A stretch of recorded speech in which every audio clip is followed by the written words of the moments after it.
Money FM 89.3, the best of Saturday mornings. International News Review. We're joined as always by Steve, the CEO of APAC Advisors. Steve, I saw a comment of yours on social media that almost had me falling off my chair. The last 2 weeks, and I quote, have been the best of the Trump presidency and proves that his impact will last long beyond his presidency. Where did that come from and why? Look at the past fortnight. What has happened? He decides to bomb the nuclear sites in Iran, and he gets a ceasefire as a result. In the U.S., illegal immigrants trying to cross the southern border are at levels not seen in decades. The market, the S&P 500, the NASDAQ hit all-time highs. Unemployment drops to 4.1%. NATO caves into his demands and is going to put more money into defense. The administration bullies Vietnam into something we don't quite know yet when it comes to trade. He gets Paramount to settle his lawsuit over 60 Minutes, so wiping out the media against him, or certainly putting people on notice. And then he has the huge signing ceremony for what he calls the big beautiful bill. What happened in this fortnight shows that he has more power than any president that we've had in the United States since FDR, and I'm going to have to go back and figure out if it's even more than FDR. And the entire world is going to be dealing with what he has done for years, if not decades. It has been the most consequential week, and he drove it all. So that's why I'm saying for him, it was a great week. For the world, it may not be, but for him, it was. Extraordinary. How many years have we been doing this? 5, 6? I've never heard you speak this way before, to be quite frank. So you said they're the most powerful. I'll be even more provocative. Could he become the most, or one of the most successful on his terms?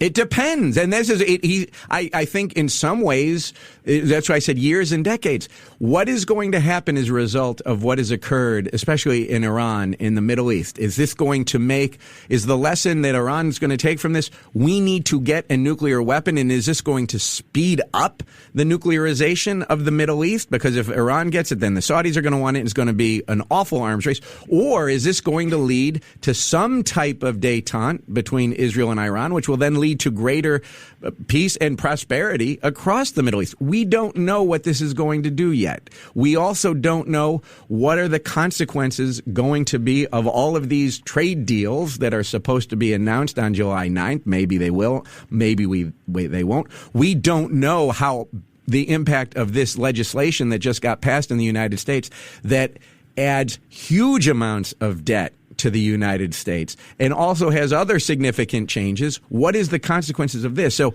it is more has happened in these 2 weeks, but the impact is going to take a long time to figure it out. But you have to recognize how powerful Donald Trump is, and that this legislation, which was just signed, which is unpopular. It is unpopular across the United States. It is.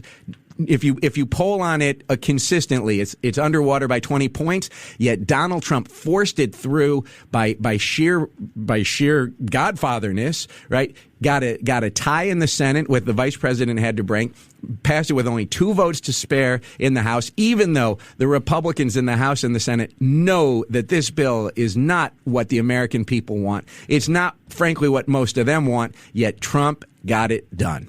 Okay, let's stay with that. We'll come back to Vietnam in a moment. So just to recap, the U.S. House of Representatives passed this sweeping tax and spending bill that you mentioned on Friday morning, our time, handing him an extraordinary legislative victory in his second term. Start there. Give us an overview of the bill, what it involves. What does it mean?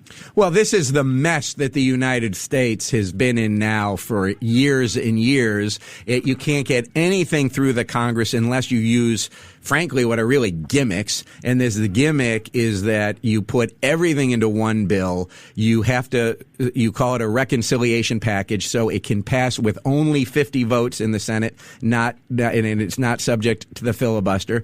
And it always is done, or mostly always done, on party lines. Republicans. And so this is the one chance that Trump has to get everything that he wants and everything the Republicans want. And it becomes a mess because you're trading off one thing for another thing, and no one's ever very happy with it, except for Trump, because he got the tax cuts he wants. He got the billions and billions of dollars for immigration that is going to make deportations even more of a more forceful in the United States.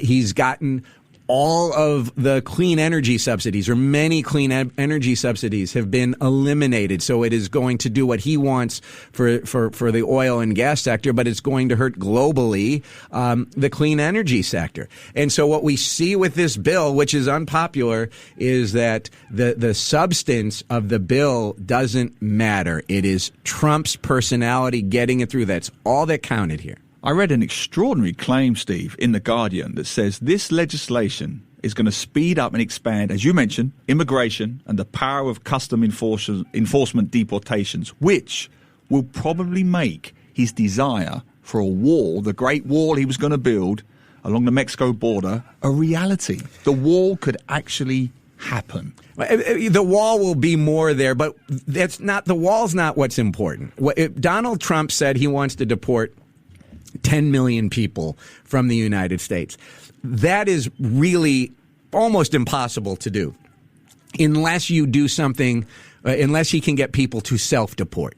If people recognize how awful it is if they get caught up in the Trump system. We now have a place called Alligator Alcatraz, and no one wants to go to that place. And if you are in the United States, and even if you are illegally in the United States, but you get a speeding ticket and you're going more than 25 miles per hour over the speed limit, that's reckless driving. You could get deported. You could find yourself in Alligator Alcatraz. Do you want to live, if you're a immigrant, a lawful immigrant, forget the unlawful immigrants, in a place like that? Do you want to go to the United States as a student visa, knowing if you like something on social media, it can get you kicked out of the country? So this bill, or now law, it's not a bill, this law is now going to ramp up people leaving the United States, either by force through immigration and customs enforcement, ICE, or they're going to self-deport. It's going to have massive implications. So many repercussions. You mentioned, astonishingly, he's pulled back all of the tax incentives from the Joe Biden era related to electric cars, wind, solar power, green energy technologies. So that's a big blow for the global fight in the climate emergency. But the one that struck me, Steve, the approved cuts to Medicaid, the federal program providing health insurance coverage to the poorest, disabled Americans. Isn't this a part of his base? In other words, this is going to hit poorer people hard. Could there be a potential backlash from his base? 100% there could be that backlash, but Trump knows, one, it won't be against him, because as Donald Trump said, probably accurately, he was probably being hyperbolic when he said this back, I think it was in 2015 or 2016, where he said, I could stand in the middle of Fifth Avenue and shoot somebody and nothing will happen to me. That may very well be true. This isn't going to hold to him, but the people who voted for this, when their voters wake up, the House is probably now going to go to the Democrats. It probably was anyway. So there will be repercussions. Donald Trump doesn't have to run again because he can't run again. He doesn't have to clean up this mess. The Republican Party who's is going to have to clean up this mess, but he doesn't care. He is not about policy. A final point on that, because Ian has come in with a great comment. Ian says, great insights on Trump, Steve. Looks like the usual history of filibustering across the aisles that always happens before he bulldozes through what he wants anyway. Let's stick with that for a second, because you did mention the Democrats. I saw the big Democrat grandstanding speeches, very powerful stuff, lots of call and response. In the end, nothing. Where are the Democrats here? What can they potentially do? Or are we talking about full, complete MAGA control now. We've had full and complete MAGA control. That's because, as I say, we get to a gimmick because normally in our system, the minority has certain protections, and the Democrats are in the minority, and the biggest protection you have from a legislative perspective is what we call the filibuster, and all that really means is you need a supermajority of 60 to pass anything in the Senate. When you use this reconciliation gimmick, you get rid of the minority protections, and now a majority can do whatever it wants. And when the Republicans have that majority, they can do what they want. And there are plenty of Republicans who voted, who did not like this bill, who a few voted against, but Trump made it clear, and this is pure mafia godfather tactics. If you cross me on this, I will make sure you do not win. You will lose everything politically if you cross me. And there's a senator from North Carolina, Tillis, and Tillis came out against the bill, and Donald Trump said, I am now going to do everything I can to make sure you lose in November and that we get somebody else to be the Republican candidate in North Carolina. And under that type of unrelenting brute force pressure, a lot of Republicans, and they're not a lot left, but enough Republicans who know this bill is bad, they all fall in line behind Trump. Extraordinary. All right, let's bring it a little closer to home. Vietnam, the deal. I'm saying deal in inverted commas because I know you don't necessarily agree it was a deal. Trump is hailing his words, the great deal of cooperation between Vietnam and the U.S. But the details are sketchy at best. Steve, give us your take. Okay, there's no details and there's no agreement. And the purpose of a trade agreement is that you negotiate back and forth between two partners, and then you have a signed agreement, and then you get certainty. And when you have certainty of what is going to be in the agreement going forward for years and years and years, then businesses and investors can understand what's allowed, what isn't allowed, how much should I invest, what should I do to expand. We don't know anything about this. There's nothing signed that we have seen. What we know is that Trump, like he did with the Republicans in the Senate, he knows he has all the cards in his parlance against Vietnam. He has all the leverage because the Vietnamese export economy is really driven by United States and United States consumers and the United States buying all of the things that are made in Vietnam. And so Donald Trump said to Vietnam two things. I am going to slap you with tariffs of 46%, which that would basically wipe out Vietnam's economy. And so if you don't want 46% tariffs, you're going to have to do two things. You are going to have to eliminate all of your tariffs on goods that come into the United States. And we need to make sure that Vietnam is not a backdoor for China to send their goods to the United States, because we need to prevent China from having access to the United States when it comes to their unfair trade practices, of which there are many. And so now the United States is saying to Vietnam, you have to choose in certain ways, to some degree. You have to choose between the U.S. and China. And this is an extraordinarily difficult choice for any country to make, especially Vietnam. So we don't know how much pressure Vietnam we know how much pressure was applied. We don't know yet what the restrictions that the Vietnamese are going to have to place on the Chinese to export to the U.S. I should say this is not just a U.S. issue. We talked about this last week. The Indians have the same issue with Vietnam when it comes to China. It is why the Indian minister said that doing a trade deal between India and ASEAN is silly because India is China's B team. And the same issue the United States has with China over Vietnam, India has the same issue. So this is a real legitimate issue. But the question is, what's the best way to go about it? What restrictions are going to be there? We don't know yet. But this is significant, I think, in that it shows the United States wants to have some type of strategic decoupling from China, and it's going to force its partners to have the same. Hence this emphasis on transshipments, which could lead to a 40% higher tariff rate. But here's the thing, Steve, that I know you want to get stuck into. How do we define, or how does the US define, Chinese content? Is it a product manufactured in China, or is it a Chinese-owned factory in Vietnam which produces this product? How do you define these areas? It used to be easy to define because it was two things. One, where was the product made? If the product was manufactured in Vietnam, it was a Vietnamese product, and you could just look where was it manufactured. Now, of course, because of our global supply chains, not everything coming out of Vietnam is going to be made in Vietnam. You're going to have some, parts coming in from different countries, mostly China. So the question is, if the Chinese product comes to Vietnam and is transformed, it is no longer a Chinese product. It becomes part of that Vietnamese product. So what's not allowed is if you manufacture a product in China, you put it in the box, you have a made in China label on the box, you send that box to Vietnam, you don't even open it, you slap a label made in Vietnam on it, you send that off to the U.S. or India or wherever. That is a transshipment. That is illegal. That is illegal today. What we don't know, but is going to be very significant, is the definition of transshipment going to change? Is it the definition of a Vietnamese product going to change? Because what happens if a Chinese business invests into Vietnam, they create a Vietnamese business that's owned by the Chinese? Is the U.S. now going to say it's not where the product's made, it's who owns the manufacturing process? That will change everything. How will this affect ASEAN broadly and perhaps even Singapore specifically? Well, the Vietnam is just the start. And this is why, the article I was quoted in the New York Times, thank you very much. Thank you very much. Thank you very much.